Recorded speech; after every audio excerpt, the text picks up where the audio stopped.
Hi, this is Mark News from Plant Talk Radio. Thanks for subscribing and listening to our podcast, Your Gardening Questions from Plant Talk Radio. If you have a gardening question you'd like our host Fred Howard to answer, send him an email. The email address is fred@planttalkradio.com. Now for today's question. Now, speaking of reading directions, you're always telling people when they get out with the herbicides or the pesticides, make sure they read. And also this time of year, a lot of people out using the cleanup and the Roundup and those types of products. They really have to be careful in the breeze. They do. And we have had a lot of breeze. We've had up to 20 plus knot winds that you certainly would not want to be out spraying. And then even down to what I'll call a breeze.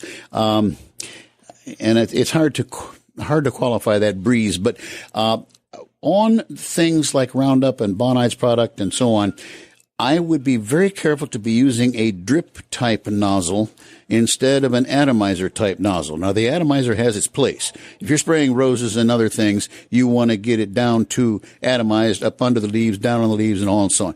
When you're using a weed killer, and especially one of the total killers, you want to be sure that where that droplet hits is where it stays.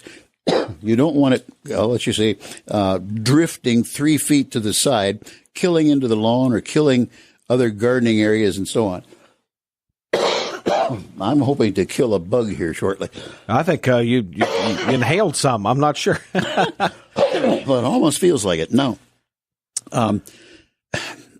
I was telling somebody at the garden center yesterday, and by the way, I've been working weekends at the Demonier Garden Center out near the airport, and we'll get to that in a moment. But a lot of people are quite uninitiated in my field, and I'd be the same in theirs. So I try to be, let's just say, as helpful as possible. And one lady was having trouble over a 2-year period with thistles, and she was afraid to use the material, and I told her to drizzle it down the stem of a plant a foot tall because it'll be absorbed by the stem and die just as quick, but no kill beside it. Hey, thanks again for listening to our podcast. Be sure to subscribe to our other podcasts as well, the Plant of the Week podcast and the Plant Talk Radio podcast, all on iTunes or your favorite podcast player. If you'd like to sponsor a daily podcast, contact us at fred@planttalkradio.com.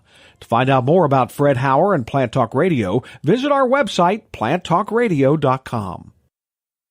Circle270media.com